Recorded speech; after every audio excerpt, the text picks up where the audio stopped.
Hello everyone, मैं प्रभाकर आप लोगों को आज एडवांस मैथमेटिक्स के बारे में बताएंगे और इसके बारे में आगे स्टडी करेंगे। तो ये एग्जामिनेशन पॉइंट ऑफ व्यू से काफ़ी इम्पॉर्टेंट चैप्टर आपका बन के आ रहा है, पार्ट बन के आ रहा है मैथमेटिक्स का, एडवांस मैथमेटिक्स, जिसमें आपको मेनली रूप से अगर बात करें हम तो एसएससी वगैरह में जो है बहुत ज़्यादा क्वेश्चन इससे अराइज होने लगे हैं। अब 2015 के बाद बहुत सारे क्वेश्चन इससे आते हैं। अब आपका एडवांस मैथमेटिक्स का वेटेज बढ़ गया है। 50% 60% जो क्वेश्चंस जो आते हैं मैथमेटिक्स में वो एडवांस मैथमेटिक्स से आते हैं।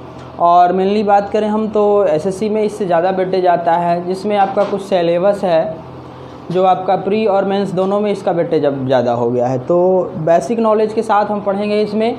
अगर आपका बेसिक पहले से अच्छा है तो बहुत जल्दी आप कवर कर पाएंगे। अदरवाइज़ एडवांस मैथ को लोग काफ़ी टफ समझते हैं, बट है ऐसा नहीं, बिल्कुल ही ईजी है। आपका कमर्शियल मैथमेटिक्स एप्टीट्यूड से भी ज़्यादा ईजी है आपका एडवांस मैथमेटिक्स, जिसमें कुछ ही चैप्टर पढ़ना है और काफ़ी मज़ेदार है, लोगों को पढ़ने में मज़ा आता है, बट इंटरेस्ट जो ले पाते हैं उनके लिए। तो हमारा कुछ सिलेबस है उसके बारे में देख लें हम। तो ये हमारा सिलेबस है जो भी एडवांस मैथमेटिक्स का है, जो भी इंडिया में आपका क्वेश्चन पूछा जाता है एडवांस मैथमेटिक्स से जनरल कॉम्पिटिटिव का, वो उसका सिलेबस यही है। और डिफरेंट एग्ज़ाम में इसका वेटेज अलग अलग, नंबर ऑफ़ मार्क्स का वेटेज अलग अलग हो जाता है, लेकिन मुख्य रूप से आपका इतना ही है। इसी के अंदर हम पार्टीशन कर दें कि ज्योमेट्री को अलग अलग भागों में डिवाइड कर दें, स्टैटिक्स को डिवाइड कर दें, मेंसुरेशन को डिवाइड कर दें, तो आपका अलग अलग चैप्टर बन जाता है। लेकिन है आपका एक ही, आपका इतना ही आता है, जिसमें सबसे पहले आता है आपका अलजेब्रा आता है, जो कि एग्ज़ाम में बहुत ज़्यादा क्वेश्चन इससे राइज होते हैं, प्री हो या फिर मेंस हो, CHSL हो, CGL हो, MTS हो, CPO हो, जिसमें आपका ये सारा चैप्टर से क्वेश्चन अब आने लगा है। यहाँ तक कि अब आपका MTS एग्जामिनेशन में भी आपका एडवांस मैथमेटिक्स का क्वेश्चन भरपूर मात्रा में होता है। दूसरा हमारा ज्योमेट्री है। ये जो अलजेब्रा है ना, आपने जो 10 तक में पढ़ा था बस वही है। बस क्वेश्चन को जो पूछने का तरीका होता है वो कॉम्प्लेक्स होता है, जो आपने 10 तक पढ़ा अलजेब्रा में वही है। कुछ पार्ट जो है आपका 11 से आएगा, ठीक है ना। जैसे बाइनोमियल थ्योरम वगैरह अलजेब्रा में आता है, अब पूछने लगा है क्वेश्चन ऐसा बाइनोमियल जो कि 10th में नहीं पढ़ना था। तो जो 10 तक आप अच्छे से पढ़ रखे हो जनरल मैथ भी, तो उसमें कोऑर्डिनेट आ जाएंगे, मेंसुरेशंस आ जाएंगे, ट्रायगोनोमेट्री आ जाएगा, ये सारा आ जाएगा, ठीक है। तो अलजेब्रा में वो पढ़ना है। ज्योमेट्री की बात करें तो अगर मुख्य रूप से अगर हम ज्योमेट्री की बात करें, यहाँ पे ये वाली सिर्फ हमने ज्योमेट्री लिखा है, तो ये जो 9th में आपने पढ़ा, 9th 10th में जो पढ़ा, मुख्य रूप से आपका वही ज्योमेट्री है। लेकिन यहाँ पे शॉर्ट कैसे बनाया, जल्दी कैसे बना, मेरा टाइम कंज्यूम कैसे हो, उसके बारे में देखेंगे, ठीक है ना। उसके बाद अगला है हमारा कोऑर्डिनेट ज्योमेट्री, जिसको हम लोग कहते हैं हिंदी में नियामक ज्यामिति, इसका एक और नाम है जिसको हम लोग कहते हैं एनालिटिकल ज्योमेट्री के नाम से भी जानते हैं। तो ये भी आपका एग्जामिनेशन पॉइंट ऑफ व्यू से इम्पॉर्टेंट अब हो गया है ज़्यादा, पहले इससे क्वेश्चंस नहीं आते थे। 2015, 14, 13 के पहले इससे क्वेश्चन नहीं आता था, क्वेश्चन अब आने लगा है। एक आध क्वेश्चन पहले आता था, बट अब प्री में जो 25 क्वेश्चन होते हैं उसमें आपका 2-3 मिल जाएगा। मेंस में आपका 6-7 क्वेश्चन इससे मिल जाएगा। इसमें हम जनरली तौर पर कोऑर्डिनेट में जो 10th में पढ़े थे वो भी पढ़ेंगे, और 11th में जो पढ़ा था हमने स्ट्रेट लाइन, ठीक है ना, स्लोप ऑफ टेंजेंट्स वगैरह वगैरह, वो सारा intercept, x intercept, y intercept, equation of line passing through 2 points, equation of line passing through 1 points, slope ही जीतना, ठीक है ना। इस तरह से क्वेश्चन हम इसमें कोऑर्डिनेट में पढ़ेंगे। और मेंसुरेशन, जिसको हम लोग क्षेत्रमिति कह देते हैं, ठीक है। तो इसमें जो है आपका जनरली क्वेश्चन जो होता है, जो आपने 9th और 10th में पढ़ा ना, वही क्वेश्चन इसमें आएंगे। तो मेंसुरेशन में आपका वर्ग, आयत, उसके बाद वृत्त, शंकु, गोला, बेलन, अर्धगोला, इस तरह से रिलेटेड क्वेश्चन आपको इसमें मिलेगा। और जो मेंसुरेशन इसमें पढ़ना है आपका, वो 9th 10th का ही पढ़ना है, बट इसको शॉर्ट कैसे करें, जल्दी कैसे बनाएं विद इन गिवन टाइम, वो सीखेंगे। और ट्रायगोनोमेट्री में जो 10th में आपने पढ़ा या 9th क्लास का एडवांस मैथमेटिक्स में जो पढ़ा, जो वही बच्चे 9th क्लास का एडवांस मैथमेटिक्स पढ़े होंगे वो उनको काफ़ी इजी होगा इसमें, क्योंकि बिल्कुल वही पढ़ना है। और जो 9th में नहीं पढ़े वो 11th में पढ़े होंगे, तो 11th से रिलेटेड ये ट्रायगोनोमेट्री है, बट जो 11th का सिलेबस है काफ़ी डीप है, उतना मुझे नहीं पढ़ना है। मुझे इस कंपटीशन एग्जामिनेशन का जो भी सिलेबस है उसके अकॉर्डिंग पढ़ेंगे। उसी का एक एप्लीकेशन है जिसको हम लोग कहते हैं हाइट एंड डिस्टेंस, ऊंचाई एवं दूरी, ये 3D में पढ़ेंगे हम, ठीक है ना। उसके बाद प्रोबेबिलिटी है जो कि नया अब जोड़ा है, पहले ये क्वेश्चंस आपका SSC बैंकिंग ये सब में नहीं आता था, लेकिन ये प्रोबेबिलिटी जो प्रायिकता है, संभावना है, वो पढ़ना आपका इसमें है। इसका भी वेटेज अब बढ़ गया है। और स्टैटिक्स तो आप पढ़े ही हो, स्टैटिक्स कलेक्शन ऑफ मटेरियल, ठीक है, collection of object, well defined collection of objects, इसे पढ़ेंगे हम, ठीक है ना। तो ये मेरा सिलेबस है, तो हम ये कंटिन्यू करेंगे। ये मुश्किल से आपको ये सारा है जो लोग सालों पढ़ते हैं, बट ऐसा नहीं है। आप फैक्ट को पढ़ो तो विदिन 3 मंथ्स आपका पूरा एडवांस कंप्लीट हो जाएगा। बहुत ज़्यादा नहीं है, बस थोड़ा आप खुद मेहनत करो, आप घर में प्रैक्टिस करो, तो ये काफ़ी इजी वे में बनेगा और टाइम भी कम लगेगा आपको। 1 साल 2 साल पढ़ने की ज़रूरत नहीं है। लोग तो 10 साल भी पढ़ते हैं, फिर भी मैथमेटिक्स का क्वेश्चन सॉल्व नहीं होता है। और सबसे ख़राब यानी कि कमज़ोर उसका वीक जो है मैथमेटिक्स रहता है और एग्ज़ाम क्वालिफाई नहीं कर पाता है। तो हम ये सारे के बारे में पढ़ेंगे और विदिन 3 मंथ्स ये सारा कंप्लीट करेंगे विथ नंबर ऑफ़ कलेक्शंस। हमारे पास जो है बहुत सारे क्वेश्चंस का कलेक्शन है प्रीवियस ईयर या और भी नया नया है, वो सारे हम सॉल्व करेंगे। तो हर चैप्टर को उठाएंगे, थ्योरी पढ़ेंगे विथ सुटेबल एग्जाम्पल, और उसके बाद उसमें उसका पूरा डिस्क्राइब करेंगे हम और उससे रिलेटेड प्रॉब्लम्स को सॉल्व करेंगे। बहुत सारा है, ठीक है ना। तो हम सबसे पहले जो बिल्कुल नया लगता है स्टूडेंट लोग को, वो स्टार्ट करेंगे, जो होता है हमारा कोऑर्डिनेट ज्योमेट्री स्टार्ट करेंगे, ठीक है। हम सबसे पहले यही स्टार्ट करेंगे कोऑर्डिनेट ज्योमेट्री, जो कि आपने 10th में पढ़ा। तो जो 10th है ये मुश्किल से आपको, पहले मैं हेडिंग बना लेता हूँ, कोऑर्डिनेट ज्योमेट्री।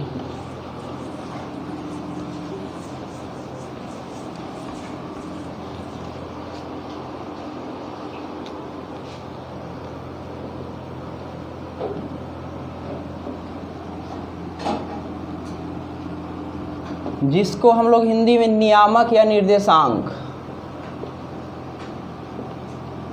नियामक या निर्देशांक ज्यामिति कहेंगे।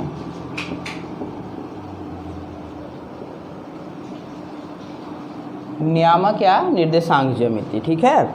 तो अब इसमें हम देखेंगे सबसे पहले इसका क्या क्या इसमें पढ़ना है और कितने नंबर का क्वेश्चन इससे आता है, ये देखेंगे।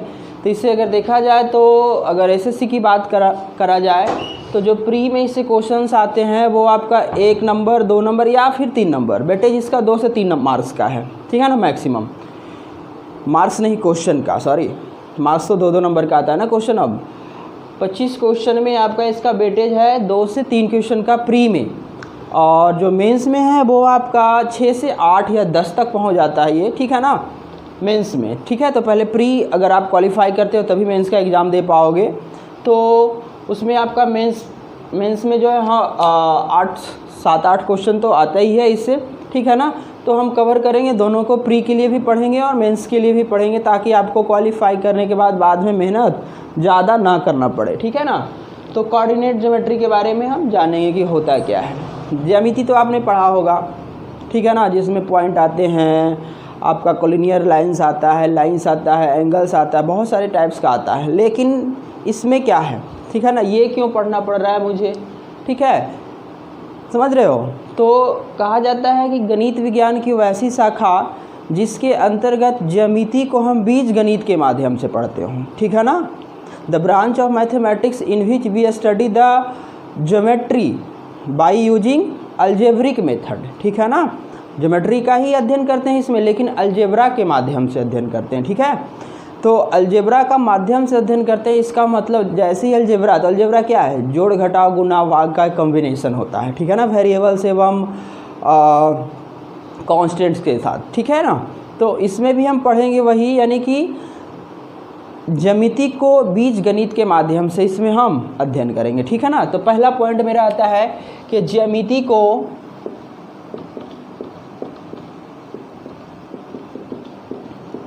बीज गणित के माध्यम से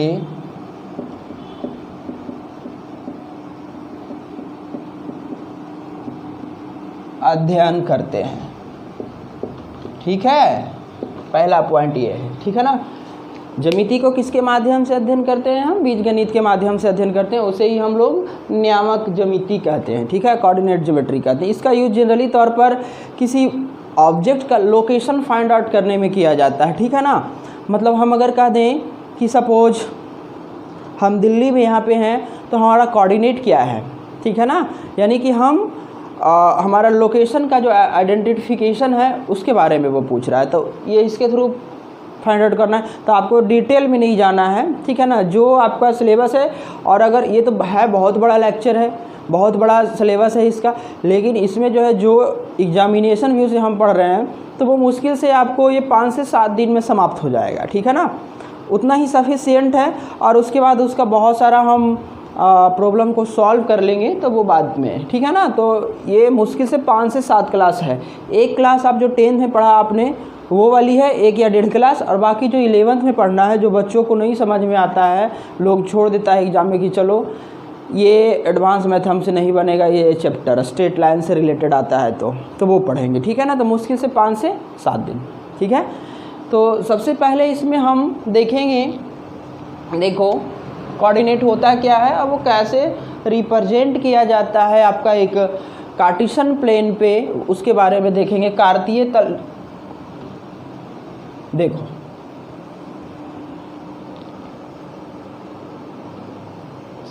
काफ़ी आराम से पढ़ेंगे, स्लो पढ़ेंगे, फिर भी 5 से 7 दिन में हो जाएगा। देखना सिंपल समझना है। यहाँ पे ये हमने 2 लाइन खींचा, स्ट्रेट लाइन है, एक दूसरे को परपेंडिकुलरली इंटरसेक्ट कर रहा है। ठीक है ना, परपेंडिकुलरली का मतलब होता है 90 डिग्री का कोण बनाते हुए इंटरसेक्ट करना। ठीक है ना, तो ये यहाँ पे जो है 90 डिग्री का कोण बनाता है। ठीक है, तो सबसे पहले देखो कि जब 2 लाइन देख रहे हो ना, ये लाइन है भाई, इधर भी और इधर भी हमने एरो लगाया, इसका मतलब दोनों इन्फिनाइट रूप से ये बढ़ता जाएगा। ठीक है, चारों तरफ, तो ये लाइन है। तो जब 2 लाइन वर्टिकली इंटरसेक्ट करें, यानी लंबवत एक दूसरे को काटे, तो 4 डिफरेंट सेक्शन का निर्माण होता है, जिसको हम लोग कहते हैं चतुर्थांश। तो ये पहला चतुर्थांश, दूसरा, तीसरा और चौथा चतुर्थांश है। तो जो हॉरिजेंटल लाइन होता है ना, उसको हम लोग एक्स अक्ष कहते हैं, और जो वर्टिकल लाइन होता है उसको हम लोग वाई अक्ष कहते हैं। अब यहाँ पे जो दोनों इंटरसेक्ट करता है एक पॉइंट पे, ठीक है ना, जिसको हम लोग कहते हैं मूल बिंदु कहते हैं। क्या कहते हैं? मूल बिंदु। यानी कि ये जो मेरा पॉइंट है, ये वाली, इसको हम कह देंगे मूल बिंदु। ऑरिजिन कहते हैं हिंदी में। ठीक है, ऑरिजिन कहते हैं इसको हिंदी में, मूल बिंदु अंग्रेजी में, जो भी है देख लेना।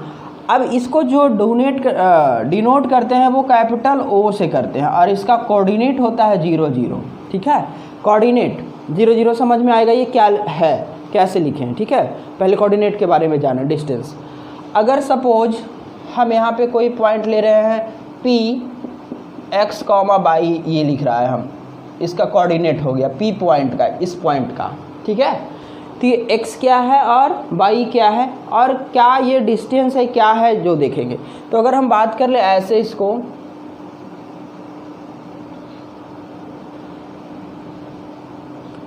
तो ये जो हमारा O पॉइंट था, इसको हम O कहा हमने। ठीक है, तो ये वाली जो डिस्टेंस है वो x है, और ये वाली जो डिस्टेंस है यहाँ तक वो y है, जिसकी वजह से ये भी y हो गया।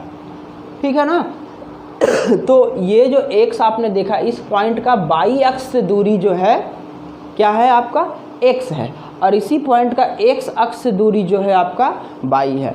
तो ये जो इसको जो हम लोग कहते हैं उसको कहते हैं अवशीषा कहते हैं, जिसको हिंदी में भुज, और इसको ऑर्डिनेट कहते हैं। इसका स्पेलिंग आप देख लेना, अवशीषा का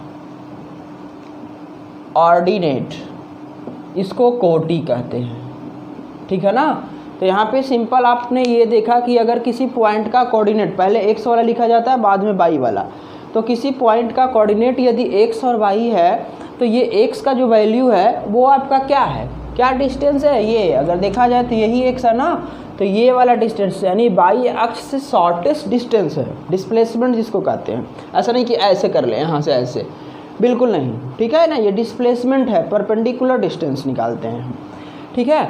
तो ये हमारा हो गया शॉर्टेस्ट डिस्टेंस कहाँ से, बाई अक्ष से, किसके लिए, बिंदु P के लिए, तो जिसको हम लोग अवशीषा या भुज कहते हैं। और उसी तरह से अगर ये बाई का वैल्यू देखें तो एक अक्ष से न्यूनतम दूरी है ना, तो इसको हम लोग कहते हैं कोटि। तो अगर भुज और कोटि के बारे में हम परिभाषा दें, डिफाइंड करें, तो किसी बिंदु की, ये x क्या है, बाई अक्ष से दूरी है, तो किसी बिंदु की बाई अक्ष से दूरी इस बिंदु का भुज कहलाता है, अवशीषा कहलाता है, तथा इसी बिंदु या किसी बिंदु का एक अक्ष से जो ये दूरी हुआ ना, ये वाली, उसको हम लोग कोटि कहते हैं। सिंपल। अब देखो ध्यान से समझना, अगर इसको हम इस तरह से मिला दें, चलो ऐसे, तो अगर ओपी डिस्टेंस की बात किया जाए तो अगर ये समकोण त्रिभुज की, ये सब हो जाएगा, राइट ट्रायंगल हो जाएगा, ठीक है ना। तो ये तो हाइपोटेनस हो गया, तो इसका वैल्यू क्या हो जाएगा, x square plus y square का अंडर रूट, ये तो मानते हो आप, ठीक है ना। ये डिस्टेंस आपने निकाल लिया, ठीक है। तो इससे हमें एक चीज़ ये पता चलता है कि अगर किसी बिंदु का हम मूल बिंदु से यानी ऑरिजिन से दूरी निकालना चाहें तो उसका जो कोऑर्डिनेट है उसी के स्क्वायर का योग करके रूट कर देना होता है ना, ठीक है। अगर किसी बिंदु का मूल बिंदु से दूरी निकालना होता है तो क्या करते हैं हम, ये आपका जो कोऑर्डिनेट है आपका एक्स और वाई, इसको स्क्वायर करके सम करके रूट कर देते हैं, ठीक है। तो इस तरह से हमें ये देखा। अब ये जो पूरा प्लेन बना मेरा, इसको हम लोग क्या कहते हैं, सम्मिलित रूप से कार्टेशियन प्लेन के नाम से जानते हैं। इसको हिंदी में कार्तीय तल कहते हैं कि एक्स अक्ष और वाई अक्ष का जब 2D रिप्रेजेंटेशन होता है, यानी कि 2 डायमेंशनल रिप्रेजेंटेशन होता है, तो उसको कार्तीय तल कहते हैं। और ये जो हो गया मेरा, ये एक्स अक्ष और ये वाई अक्ष, तो इसको हम लोग कहते हैं निर्देशांक, कोऑर्डिनेट एक्सिस, ठीक है। अगर हम ये इसको 0.0 मान रहे हैं, देखो यानी यहाँ पे x भी 0 है और y भी 0 है, तो किसी भी पॉइंट का जो मेजरमेंट होता है वो आपका मूल बिंदु से होता है, यानी कि ओरिजिन से होता है। तो आप एक चीज़ और इसमें ध्यान रखना कि अगर ये मूल बिंदु से राइट साइड में जो भी x का वैल्यू होगा वो पॉजिटिव होगा, पॉजिटिव डायरेक्शन है ये, ठीक है ना। इधर जो भी यहाँ से डिस्टेंस को मेजरमेंट किया जाएगा, और इस मूल बिंदु से जो भी इधर आएगा वो निगेटिव होता चला जाएगा, ठीक है। और उसी तरह से यहाँ की बात करें तो y का ये पॉजिटिव और y का ये निगेटिव आपने 9th क्लास में पढ़ा था, ठीक है ना, ठीक है। तो ये हमारा कोऑर्डिनेट एक्सिस से पता चलता है कि हमने क्या देखा, तो किसी बिंदु का नियामक कोऑर्डिनेट अगर दिया हुआ हो तो उससे क्या क्या निकाला जा सकता है, ठीक है। अब देखो दूसरी बात, ये मेरा फर्स्ट क्वाड्रेंट है, सेकेंड क्वाड्रेंट है, थर्ड क्वाड्रेंट है, और ये क्या है, फोर्थ क्वाड्रेंट है।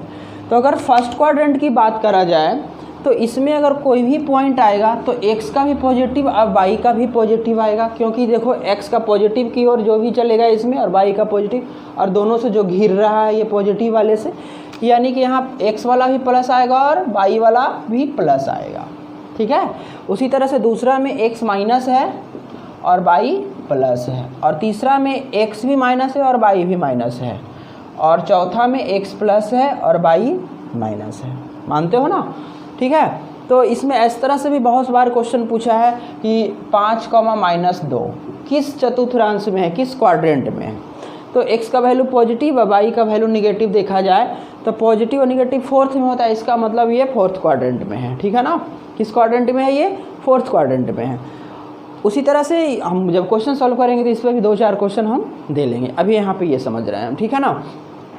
तो हमने इसमें देखा कि x अक्ष y अक्ष क्या होता है, क्वाड्रेंट क्या होता है, किसी बिंदु का अगर चिन्ह जानना हो, किसी बिंदु में नियामक का चिन्ह जाना हो तो और किस क्वाड्रेंट में है तो वो उसके चिन्ह से पता चल जाएगा, ठीक है ना।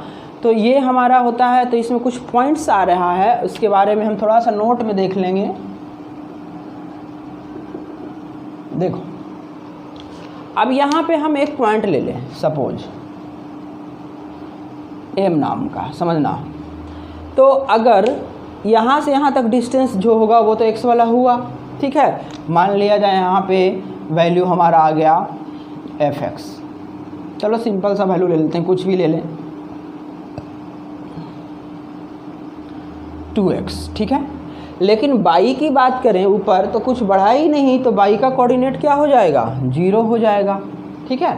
तो इससे ये पता चलता है कि अगर कोई बिंदु x अक्ष पे हो तो उसका y का कोऑर्डिनेट 0 होगा और वो इस फॉर्म में होगा x, 0। अब x की जगह 2x हो, 3x हो, 5 हो, 10 हो, sin x हो, जो भी हो ना हो, ठीक है ना। अगर उसी तरह से हम y वाले की बात कर लें, यहाँ पे कोई वैल्यू ले लें, तो x की तरफ तो कुछ बढ़ा ही नहीं, तो ये 0 हो जाएगा और y का वैल्यू जो भी हो जाए इस तरह से, ठीक है। तो हम ये का पहला मेरा निष्कर्ष निकलता है, कंक्लूजन निकलता है कि x अक्ष के प्रत्येक बिंदु पर y का कोऑर्डिनेट 0 होता है और y अक्ष के प्रत्येक बिंदु पर x का कोऑर्डिनेट 0 होता है। इसको आप लिख सकते हो पहला में कि x अक्ष के प्रत्येक बिंदु पर y का कोऑर्डिनेट या नियामक 0 होता है। जैसे इसका अपोजिट y अक्ष के प्रत्येक बिंदु पर x का नियामक 0 होता है, ठीक है ना। समझ गए मेरी बात, ठीक है। अगर हम कहें कि 5,0 का लोकेशन क्या है, तो आप क्या कहोगे कि कौन सा अक्ष पे है, x अक्ष पे है, बिकॉज y का कोऑर्डिनेट 0 है ना। तो x अक्ष का प्रत्येक बिंदु पर y का कोऑर्डिनेट 0 है, तो जब भी y का कोऑर्डिनेट 0 हो तो हमें अंडरस्टैंड कर लेना है वो x अक्ष पर है, जस्ट इसका अपोजिट y अक्ष के लिए, ठीक है। y जैसे ये हम कर, ये तो x अक्ष पे हो गया। अगर हम कर लें 0,-6/5, तो ये तो y का वैल्यू है बट x का 0 है, तो ये y अक्ष पे होगा, y अक्ष पे है, ठीक है ना। इसमें एक तीसरा पॉइंट ये है, आपने देखा कि मूल बिंदु से जो दूरी हमारा हुआ ये वाली 0 है और ये p है। 0 कहने का मतलब मूल बिंदु, तो इससे अगर इस बिंदु का जो दूरी हुआ x² + y² का अंडर रूट हुआ, यानी हम कह सकते हैं कि बिंदु px, y का मूल बिंदु से दूरी = x² + y² का अंडर रूट। एग्जाम्पल के तौर पे कहें कि 5, या 4,3, ठीक है ना, का मूल बिंदु से दूरी ज्ञात करें। मूल बिंदु से दूरी = व्हाट, ठीक है। इससे हमें दूरी को फाइंड आउट करना है। तो सिंपल, ये x का वैल्यू यानी अवशीषा, जिसको हम लोग क्या कह देंगे, भुज कह देंगे, और y का जो वैल्यू हो गया उस ये 3 हो गया, इसको हम लोग कोटि कह देंगे। तो यहाँ से जो दूरी निकलेगा मेरा रिक्वायर्ड डिस्टेंस, वो 4 का स्क्वायर प्लस 3 का स्क्वायर, यानी 25, यानी 5 यूनिट। यूनिट्स इसलिए दे रहे हैं कि वहाँ पे कोऑर्डिनेट है, इसमें हमें ये नहीं पता है कि ये जो हमने चला ये 5 किलोमीटर चला, 4 किलोमीटर चला, इसलिए हम यूनिट लिख रहे हैं, कुछ भी वहाँ पे हो सकता है, ठीक है ना। तो ये आपका पहला टॉपिक था। कोऑर्डिनेट ज्योमेट्री का जो बेसिक फंडामेंटल रूल है वो यही है। बाकी और डिटेल आप पढ़ना चाहोगे तो 9th क्लास का बुक उठाओ, doctor KC Sinha, students friend नाम ही है, विद्यार्थियों का दोस्त, उसको उठाइए और उसको पढ़िए डीपली नॉलेज के लिए। ये आपका हमने एग्जामिनेशन पॉइंट ऑफ व्यू से बताया था, जो इससे ज़्यादा इंट्रोडक्शन में नहीं आएगा, ठीक है ना। इससे जो क्वेश्चन बना यही 2-3 बना, ठीक है।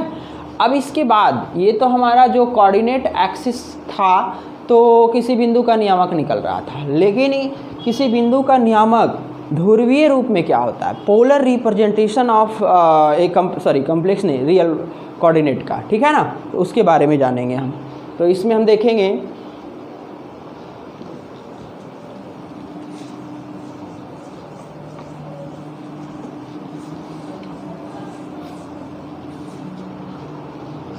Polar coordinate of A point, ठीक है ना। यानी कह सकते हैं हिंदी में एक बिंदु का ध्रुवीय नियामक। समझना, ध्रुवीय नियामक, जैसे यहाँ पे तो हमने जो लिखा जनरली तौर पर x y के फॉर्म में हमने लिख लिया, लेकिन यहाँ पे जब ध्रुवीय निरूपण की बात करेंगे, ध्रुवीय होता क्या है इसके बारे में पहले जान लो। तो सिंपल समझना, बहुत ज़्यादा कठिन नहीं है, लोग कठिन बना लेते हैं, आप इजी वे में समझना इसको कि यहाँ पे कोई पॉइंट है P, फिर से x, y, ठीक है। तो इसको इस तरह से आप कर लो और इसको इस तरह से मिला लो, ठीक है। ये P था। तो ये जो बिंदु है मेरा x, y के रूप में अभी है, लेकिन ये जो बिंदु का नियामक है, अगर यहाँ पे ये थीटा कोण बनाए एंटी क्लॉकवाइज डायरेक्शन में, थीटा कोण बनाए, यानी कि यहाँ से जो हमारा ये टेंजेंट स्लोप जो बना उसमें जो इंक्लाइनेशन है वो थीटा हो, तो इसका कोऑर्डिनेट यदि हम थीटा के फॉर्म में लिख दें, ठीक है, यानी कि हम इसका x का जो कोऑर्डिनेट हो, यहाँ से जो इंक्लाइनेशन बना, इसका झुकाव बना, कोण बना वो थीटा, तो थीटा के फॉर्म में इसका अगर हम कोऑर्डिनेट लिख दें तो वही इसका पोलर कोऑर्डिनेट कहलाता है, यानी कि ध्रुवीय नियामक, ध्रुवीय निर्देशांक कहलाता है, ठीक है। तो जब किसी बिंदु को, ठीक है ना, ध्रुवीय नियामक निकालना हो तो इस बिंदु को जो हम मूल बिंदु से मिलाते हैं, तो मूल बिंदु के साथ ये जो x, ये जो रेखा बना, x अक्ष के पॉजिटिव डायरेक्शन में जो भी कोण बनाएगा उस कोण के रूप में इसका नियामक लिख देना ही ध्रुवीय नियामक कहलाता है। आई बात समझ में? थीटा बनाए, अल्फा, बीटा, गामा, पाई, साई, डेल्टा, कुछ भी बनाए, ठीक है ना, उस रूप में यदि हम लिख देते हैं तो इसको हम लोग कहते हैं ध्रुवीय नियामक, ठीक है। लिखेंगे, देखो सपोज ये P है, इसको हम M मान लेते हैं, ये तो O है, तो ये मेरा x होगा, ये y होगा, ये तो परपेंडिकुलर है, मानते हो कि नहीं? ये तो बिल्कुल हो जाएगा x y। तो अगर इसकी बात करें तो हम इसको r मान लेते हैं, कुछ भी मान सकते हो, हमारे पूर्वज मान रहे थे r, ठीक है ना, तो एक ट्रेडिशनल है बस, तो r ही मान लेते हैं। तो इसका जो वैल्यू हो जाएगा ए स्क्वायर प्लस ए स्क्वायर का अंडर रूट, ठीक है। आई बात समझ में? तो अब देखो यहाँ पे थोड़ा, ठीक है, तो इस x के जगह पे हम क्या लिखेंगे और y की जगह क्या लिखेंगे? थीटा के फॉर्म में। तो इसमें आप थोड़ा सा टी रेशियो पढ़े होंगे तो उसका हम यूज करते हैं। देखो अगर हम बात करें इसमें जनरली कि साइन थीटा या कॉस थीटा, पहले तो कॉस थीटा का वैल्यू होता है क्या? BH, तो x/r, तो r का x का वैल्यू जो हो जाएगा वो क्या हो जाएगा? r cos theta. और देखा जाए तो साइन थीटा का जो वैल्यू हो जाएगा वो क्या हो जाएगा? P/h, तो y/r, यानी y का जो वैल्यू हो जाएगा r साइन थीटा हो जाएगा। तो x की जगह पे r साइन थीटा और y की जगह पे x की जगह r cos थीटा और y की जगह r साइन थीटा रख देंगे। और ये थीटा है क्या? अगर 11th में पढ़ते थे डिटेल में पढ़ते, लेकिन यहाँ शॉर्ट में हम जान लें क्या होता है। देखो अगर tan थीटा की बात करा जाए, tan थीटा, तो tan थीटा होता है ये, यानी कि y/x, यहाँ से हम थीटा का वैल्यू निकाल लेंगे, ठीक है। तो जो P का जो कोऑर्डिनेट था हमारा, यहीं पे दिखा देते हैं, वो P, तो x का वैल्यू कितना हो गया? r cos थीटा और y का r साइन थीटा, ठीक है ना। आई बात समझ में? यानी कि जो पोलर, हिंदी में लिख लेते हैं, बिंदु P x, y का ध्रुवीय नियामक, ठीक है ना। तो वो क्या हो जा रहा है? P, और x की जगह r cos थीटा और y की जगह r साइन थीटा, ठीक है। Where theta is an acute angle के रूप में हम इसको बदल लेंगे। बाकी आपका जो इसमें आएगा वो एक्यूट एंगल से ही रिलेटेड आएगा, इसलिए हमने एक्यूट लिखा। बाकी आपका बड़ा भी हो सकता है, सेकंड, थर्ड, फोर्थ क्वाड्रेंट में जाएगा, तो ठीक है ना। ये बात को ध्यान रखना कि हमेशा एक्यूट नहीं होता है। आपको एग्जामिनेशन के लिए जो क्वेश्चन आता है उसके लिए सिर्फ हमने सिलेबस के लिए, इसके सिलेबस के लिए एक्यूट लिखा है, बाकी तो डिटेल है ही जो कि सारे क्वाड्रेंट में जाएगा, ठीक है। तो ये हो गया हमारा, आर का वैल्यू यहाँ से आप फाइंड आउट कर सकते हैं और थीटा का वैल्यू यहाँ से फाइंड आउट कर सकते हैं। तो आपका सिर्फ आर और थीटा का मान निकाल के यहाँ पे रख देंगे, ठीक है ना। जैसे हम एग्जाम्पल के तौर पे देखें, एग्जाम्पल मेरा बिंदु √3, 1 का ध्रुवीय नियामक क्या है ना। What is the polar coordinate of given coordinate √3, बॉन 1, ठीक है ना। तो एक दिया गया आपका कोऑर्डिनेट है ये, इसका ध्रुवीय नियामक निकालना है, ठीक है। ध्रुवीय नियामक कहने का मतलब आपको r चाहिए और थीटा चाहिए। देख भाई यहाँ तो x का वैल्यू ये हो गया और y का वैल्यू ये, तो r का जो वैल्यू हो जाएगा वो क्या हो जाएगा, √3 का स्क्वायर प्लस 1 का स्क्वायर का अंडर रूट, ये 3 1 4, 4 का स्क्वायर रूट करोगे प्लस माइनस 2, लेकिन फर्स्ट में है तो पॉजिटिव ही लिखना है इसको, ठीक है ना। थीटा r का जो साइन है वो थीटा पे भी डिपेंड करता है, तो हमने लिख दिया है एक्यूट एंगल मतलब न्यून कोण, ये न्यून कोण है, ठीक है। तो जब न्यून कोण होगा ये, ठीक है, तो फर्स्ट क्वाड्रेंट में जाएगा, तो फर्स्ट में थीटा हमेशा पॉजिटिव होता है, इसलिए r भी पॉजिटिव होगा। थीटा पे डिपेंड करता है r, अगर इधर जाएगा तभी ना r निगेटिव होगा, इधर गया ही नहीं, इधर x के निगेटिव डायरेक्शन में, y का निगेटिव डायरेक्शन में, तो कैसे होगा। तो इसीलिए ये पॉजिटिव 2 होगा, हमेशा से याद रखना इसमें पॉजिटिव ही आएगा। अब देखो थीटा, tan थीटा से, चूँकि tan थीटा तो tan y/x, तो y का वैल्यू कितना है 1/√3, तो tan में 1/√3 किसका 30 का मान होता है ना, इसीलिए जो थीटा का वैल्यू निकल के आएगा मेरा वो 30 डिग्री आएगा, ठीक है। तो इसका जो ध्रुवीय नियामक हो जाएगा, नियामक वो क्या हो जाएगा, देख P, ये P तो पॉइंट का नाम है ना, अगर ये हटा दो कोई दिक्कत नहीं है, ठीक है। इसके लिए हमने लिखा था, तो R का वैल्यू कितना है आपका 2, और कॉस थीटा तो कॉस थीटा का मान 30 और कॉमा 2 साइन 30, बहुत सारे इस कॉस 30 का मान रख लेंगे, फिर तो भाई कट के तुम्हारा यही वाला मान आ जाएगा, है ना। तो इस थीटा का मान नहीं रखना है, ठीक है, ये आपका थीटे के रूप में रहेगा। ये मेरा क्या निकल गया, पोलर, क्या निकला मेरा पोलर नियामक, ध्रुवीय नियामक, पोलर कोऑर्डिनेट निकल गया, ठीक है ना। समझ रहे हो मेरी बात को, सिंपल। तो इस पर हम बहुत सारे क्वेश्चन बना लेंगे, ठीक है।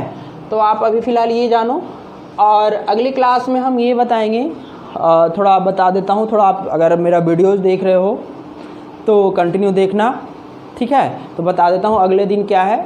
अगले दिन एक क्लास या 20 मिनट लगेगा, उसमें जो 10th में आपने पढ़ा डिस्टेंस फार्मूला, दूरी सूत्र, सेक्शन फार्मूला, ठीक है ना, एरिया ऑफ ट्रायंगल, ये सारे के बारे में मैं डायरेक्ट लिख दूंगा, प्रूफ नहीं करना है, उससे रिलेटेड क्वेश्चन देखेंगे, और उसके बाद मैं स्ट्रेट लाइन पे आ जाऊंगा जो आपका कॉम्प्लेक्स लगता है, ठीक है। इसमें एक नया चीज़ आपने देखा, ये 9th में नहीं पढ़ा था या 10th में, कि ध्रुवीय नियामक क्या होता है, लेकिन अब क्वेश्चंस इससे आने लगे हैं, तो आप ध्रुवीय नियामक फाइंड आउट करना सीख लिया। इसमें कन्फ्यूजन होगा, बट थ्योरी को आप दिमाग में रखना, जब इससे क्वेश्चन हम सॉल्व करवाएंगे, इससे भी रिलेटेड आपका एटलीस्ट 100 क्वेश्चन तो हम सॉल्व करवाएंगे, ठीक है।